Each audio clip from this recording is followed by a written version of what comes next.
오늘 본문에서 베드로는 가정과 교회에서 어떻게 관계해야 되는가, 어떤 삶을 살아야 되는가에 대해서 이야기해 주고 있습니다. 본문 1절에서 먼저 보면 베드로는 아내를 향해서 남편들에게 순종할 것을 명령하고 있습니다. 뿐만 아니라 그 남편이 믿음을 갖지 않았을지라도 반드시 순종하는 삶을 살아야 된다고 이야기합니다. 베드로가 어제 본문 2장에서 사회 질서 안에서 하나님께서 세우신 질서를 따르고 권세자들에게 복종해야 된다고 어제 말씀을 나누었는데, 그와 같은 배경에서 하나님께서 세우신 가정의 질서 안에서 아내들은 남편에게 순종할 것을 권면하고 있습니다. 창조의 질서에 따르면 남자를 가정의 남편을 가정의 머리로 세웠습니다. 이게 하나님의 질서입니다. 그리고 그리스도인들을 향해서 베드로는 그 질서에 따라 아내들이 반드시 남편에게 순종해야 된다고 이야기합니다. 특별히 우리가 눈여겨볼 것은 베드로는 이 순종의 태도가 단순히 하나님께서 세우신 질서에 따라 하는 것뿐만 아니라 복음의 통로의 역할도 하기 때문에 순종해야 된다고 이야기하고 있습니다. 믿지 않는 남편이 믿는 아내의 순종하는 행위를 보면서 남편을 구원으로 이끄는, 남편을 구원을 얻게 하는 도구로서 분명하게 쓰일 수 있다고 오늘 베드로는 말합니다. 순종이 구원의 방법으로 삼을 수 있다고, 순종을 구원의 방법으로 삼을 수 있다고 말하고 있습니다. 이 가운데도 제가 알기로는 여러분들이 그렇게 남편을 구원으로 이끄신 분들이 있습니다. 우리의 삶에 혹여나 아직 남편분들이 믿음을 갖지 못했다면 오늘 베드로의 권면처럼 순종을 하나의 구원의 방법으로 사용할 수 있는 저와 여러분 되길 주님의 이름으로 축원드립니다. 당시 사회 구조에서 여성의 역할들은 많은 부분에 제약이 있었습니다. 그런데 기독교의 가르침은 이런 사회 구조를 반하는 형태로 나타나게 됩니다. 남녀의 평등이나 주인과 노예, 그리스도 안에서 함께 성찬을 하며 서로를 존귀하게 여기는 태도들을 당시에 기독교가 가지고 있었습니다. 그런데 오늘 본문에서 보면 아내에게 남편에게 순종해라 일방적으로 주장하는 것 같잖아요.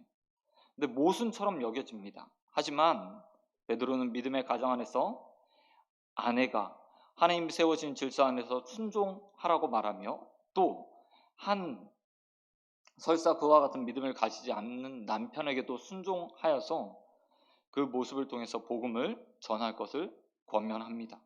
뿐만 아니라 2절에서는 세상에서 또한 아내들이 순종하는 것과 함께 자신의 행실을 단장할 것을 이야기하고 있습니다. 3절 이하에서는 외형을 치장하지 말고 내면을 치장하는, 내면을 세우는데 더 열심을 내라고 이야기합니다.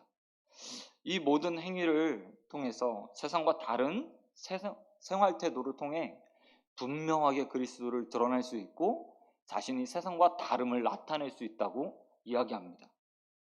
역사적으로 보면 로마의 박해 시대, 지금 베드로가 당하는 시대는 거의 대부분 이 본문이 쓰여졌을 때 62년에서 64년경은 박해가 한참 극심해지는 시대였습니다. 그리고 나서 시간이 흘러 한 100년 이후가 되면 이 박해가 점점 사라지게 됩니다. 이때 기독교를 믿었던 여자들이 로마의 가문들, 특히 귀족 가문에서 귀족 가문으로 시집가는 일들이 굉장히 많았다고 합니다. 왜냐하면 생활의 태도가 너무 다른 거예요. 로마의 일반적인 사람들이 가지고 있던, 그리고 생활하던 그 생활 태도와 누가 봐도 기독교인들이 정결하고 품위 있고 그 가운데 가정과 사회 역할에서 충실하게 자신의 일들을 감당하는 모습들을 보면서 귀족 가문에 시집가는 아내들이 굉장히 많고 인정받기 시작했다고 합니다. 아마도 베드로의 권면들, 그리고 교회의 전통에 따라서 내려왔던 말씀들을 가지고 살아갔던, 삶의 태도를 지켰던 그들의 모습을 보면서 믿지 않는 자들마저도 그들이 인정하는 데까지 나갔다고 합니다. 여러분의 삶은 어떠십니까? 여기 많은 아내분들이 계시는데 남편에게, 자녀에게 인정받고 계십니까? 믿음의 사람으로서 인정받듯이 그 인격이, 또한 성품이, 그리고 태도가, 삶의 태도가 인정받게 되는 역사가 있게 되길 주님의 이름으로 축원드립니다. 그런가 하면 오늘 본문에서 아내에게만 권면하는 것이 아닙니다. 우리 남편들에게도 오늘 하나님 말씀을 통해서 베드로가 권면하고 있습니다. 본문 7절 말씀에 보면 아내를 향한 남편들의 권면들이 담겨 있습니다. 분량으로 보면 너무나 차이 나죠. 6절과 1절. 그런데 저는 이 말씀을 준비하면서 제 자신을 굉장히 많이 돌아보게 되었습니다. 첫 번째로 베드로는 남편들에게 아내를 대할 때 지식을 따라 아내와 동거할 것을 이야기하고 있습니다. 여기서 말하는 지식은 대부분 다 성경에서 하나님에 대해 성도들이 통찰력과 신령함을 가지고 바라보는 지식. 다시 말해서 하나님은 어떤 분인가를 탐구하는 지식을 나타낼 때 사용되는 똑같은 단어를 사용하고 있습니다. 다시 말해서 아내를 바라보면서 남편이 어떻게 해야 되냐면 하나님을 알아가듯 아내를 알아가야 된다 라고 말하고 있는 거죠. 저도 말씀을 드리며 이것들을 살펴보니까 아내에 대한 지식이 별로 없더라고요. 거의 대부분 제가 생각하고 있는 상에 의해서, 머리라는 생각에 의해서 이끌어가거나 행동할 때가 많았지, 누군가를 알아가고 같이 동거하기 위해서 그에 대한 지식을 쌓아가는 일이 굉장히 부족하다는 걸 느꼈습니다. 여러분, 남편들에게 권면 드립니다. 하나님보다 가까이 있는 아내마저도 이해 못한다면 어떻게 하나님을 이해할 수 있겠습니까? 아내에 대한 지식, 무엇을 좋아하는지, 무엇을 더 갖고 싶어 하는지, 또한 어떤 마음으로 하루를 살고 있는지 알아가게 되길 주님의 이름으로 소원드립니다. 그런가 하면 두 번째로 아내들의 연약한 그릇처럼 대하라고 이야기하고 있습니다. 베드로는 여자에 대한 이해가 굉장히 많았던 사람인 것 같습니다. 보편적으로 남자들에 비해서 아내들은 육체적으로, 내면적으로 민감한 영성들을 가지고 있습니다. 그래서 베드로는 아내들을 세밀하고 섬세하게 대하라고 이야기합니다. 그릇이 어떻죠? 쉽게 깨지죠. 연약한 그릇. 말 그대로 값진 그릇일수록 당시의 시대에 일반적으로 목기계를 사용했지만 비싼 그릇은 톡이나 도기 혹은 유리로 만들어졌습니다. 이것들은 쉽게 깨지는 성질들을 가지고 있는데 남편들을 향해서 그렇게 이야기하는 거죠.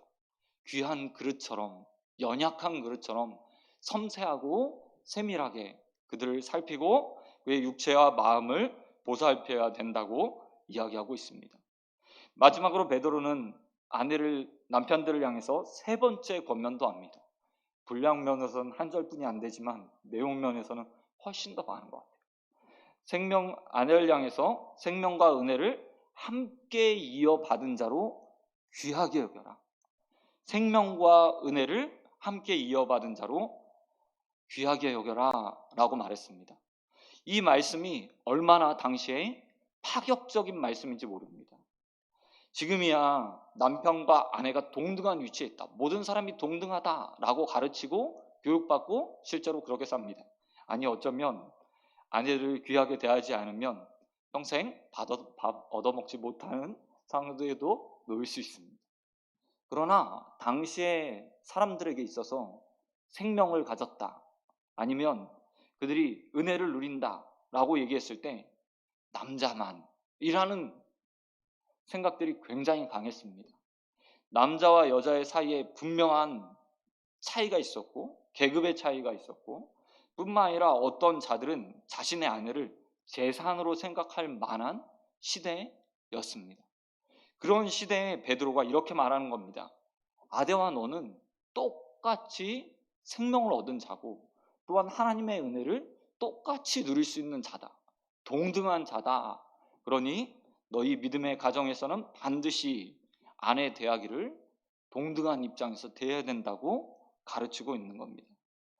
이런 사회에서 남편과 사이 차이, 남녀 사이의 차이가 없음을 이야기하고 또한 차별이 없다고 이야기하고 예수 그리스도의 영원한 생명과 은혜들 똑같이 받은 자라고 믿고 존귀하게 아주 귀하게 여기라고 이야기하고 있는 거죠. 지금의 머리로 이 말을 이해해서는 아무도요 이해할 수 없어요. 하지만 믿음 안에서 이 모든 것들을 받아들일 때 우리의 가정이 온전하게 서갈 것을 믿습니다. 오늘 남편들에게 권면드리고 싶습니다. 아내에 대한 지식을 매일매일 쌓아가십시오.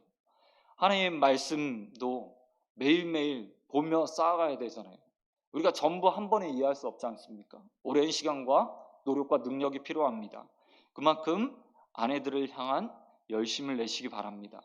또한 세밀하게 살피십시오. 언제나 깨지기 쉬운 그릇이라고 생각하며 그 마음과 육체들을 돌보시기 바랍니다.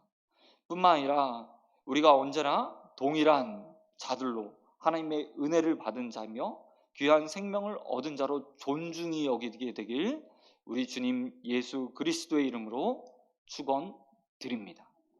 또한 오늘 본문에서 세 번째로 형제에 대해서 어떻게 대해야 되는가 이야기합니다. 성경에서 특별히 신약 성경에서 형제라고 말하면 성도, 같은 교회 안에서 믿음을 같이 하는 자들, 믿음의 공동체를 부를 때 사용하는 단어라고 생각하시면 됩니다. 그 외에 이웃이라고 얘기했을 때는 믿지 않는 자들을 다 포함해서 이야기하는 경우들이 많습니다. 여기서 말하는 형제는 성도들입니다. 8절에서 베드로는 이들을 대할 때 마음을 같이 하고 동정하는 마음을 가지라고 이야기합니다. 한 마음을 교회 안에서 가져라. 또한 동정해라. 다 같이 한다는 말은 형제 사랑이 특정한 사람들에 의해서만 이루어지는 일방적인 행위가 되어서는 안 됨을 이야기합니다. 교회 안에서 어떤 봉사를 할 때, 서로를 향해서 돌아볼 때, 아니면 누군가 어려움을 당했을 때 교회는 공동체로서 한 마음을 가지고 함께 공유하고 함께 고민하고 함께 기도하며 함께 실천해 가야 된다고 오늘 베드로는 한 마음, 같은 마음이라는 말 안에서 표현하고 있습니다. 또한 동정하라고 이야기합니다. 동정이라는 단어를 들으면 사람들은 좀 부정적인 의미, 불편한 의미로 생각을 합니다. 단순히 불쌍히 여긴다라는 정도로 생각하는 경우들이 많습니다. 그러나 동정이라는 단어의 사전적 의미는 자기 일처럼 여긴다, 자기 일처럼 여긴다입니다. 누군가의 아픔을 보면서 내 일처럼, 누군가의 슬픔을 보면서 내 일처럼, 누군가가 어려움을 당하면 마치 내 일처럼 생각하는 것, 그것이 바로 동정이라는 거죠. 그리고 이 두 단어가 합쳐져서 형제 사랑을 어떻게 해야 되는지 이야기해주고 있습니다. 공동체 안에서 누군가 어려움을 당하면, 슬픔을 당하면, 아픔을 당하면 온 교회 공동체가 마치 자기 일처럼 바라봐주고 그 가운데 같이 슬퍼하고 같이 아파하고 함께 기도하며 정신적 위로를 주고 모든 것을 이겨나갈 수 있도록 실천적인 실질적인 도움을 주는 행위들을 하라고 오늘 베드로는 우리에게 권면하고 있습니다. 제가 목회를 하면서 한 가지 원칙을 세운 게 있습니다. 여러 가지 원칙 중에 성도들을 대하는 태도 첫 번째 원칙이 있는데요. 장례는 무슨 일이 있어도 간다. 결혼식은 못 가더라도 장례는 무슨 일이 있어도 간다가 제 철칙이 되었습니다. 한때 철이 없었을 때는 장례식 가는 게 굉장히 불편했거든요. 지금도 좀 익숙하지 않을 때가 있습니다. 그런데 아픔을 나무는 순간에는 그것이 한 번이 되던 장래의 처음부터 끝까지가 되던 참석할 수 있는 한 가장 많은 슬픔을 나누는 것이 저는 가장 좋은 일이라고 생각합니다. 여러분 잘 알고 있듯이 기쁠 때 우리의 주위의 사람들은 함께 기뻐해 줄 사람은 어떻게 보면 많이 있습니다. 하지만 슬픔을 나누고 아픔을 나누고 또한 어려움들을 함께 짊어질 사람들은 그리 많이 안 돼요. 내가 어려워졌을 때 나에게 등 돌리는 사람들은 오히려 많이 만나보셨을 거예요. 그러나 믿음의 공동체 안에는 오히려 동정하는 마음, 그리스도께서 우리를 돌아봐 주시고 긍휼히 여겨 주시고 우리의 삶을 채워 주셔서 함께 아파해 주시며 십자가 지셨던 것처럼 우리 성도들의 삶에 있어서도 특별히 믿음의 형제들을 사랑하는 마음들을 갖는 것, 동정하고 함께 아파하는 마음을 갖는 것은 무엇보다 필요한 마음입니다. 저와 여러분이 이 사순절 기간 예수 그리스도 안에서 주님을 닮아 더욱더 형제 사랑하길, 나를 희생해 더욱더 형제 사랑하기에 힘쓰는 저와 여러분 되길 우리 주님 예수 그리스도의 이름으로 축원드립니다. 사랑하는 성도 여러분, 성도의 삶의 첫 장소는 가정이 돼야 됩니다. 아내들은 하나님의 질서 안에서 남편에게 순종하며 남편은 아내를 존중하고 귀히 여기며 사랑해야 합니다. 뿐만 아니라 더욱 믿지 않는 남편을 가진 아내들, 반대로 믿지 않는 아내를 가진 분들은 구원의 방법들이 단순히 말에 있지 않음을 알고 삶으로 더 사랑하고 순종함으로 아내 구원하기를, 남편 구원하기를 힘써야 할 것입니다. 뿐만 아니라 교회는 서로 사랑하되 말과 혀로만 하지 말고 온 교회가 한 마음이 되어서 한 뜻이 되어서 마치 우리를 하나의 지체라고 부르듯 함께 아파하고 함께 기도하고 슬퍼하고 동정해야 합니다. 우리 육체의 작은 것 하나도 한 곳도 아프면 온몸이 다 아프지 않습니까? 우리를 그래서 믿음의 공동체 안에서 지체라고 불렀습니다. 누군가가 슬퍼할 일이 있으면 함께 슬퍼해 주십시오. 누군가가 아파할 때 함께 아파해 주십시오. 누군가 어려움 당할 때 마치 내일처럼 생각하며 그들을 도울 방법을 찾고 함께 일해 주십시오. 그것이 바로 믿음의 공동체입니다. 우리가 이렇게 하나님께서 보내신 자리에서 각자의 역할을 다하고 충실하게 행할 때 복음이 흥황케 되고 하나님의 나라가 서갈 것을 믿습니다. 이 사실을 믿고 오늘도 가정에서 또한 이 믿음의 공동체 교회 안에서 맡은 바의 본분과 직분과 책무들을 다하게 되시길 우리 주님 예수 그리스도의 이름으로 축원드립니다. 이 시간 기도하도록 하겠습니다.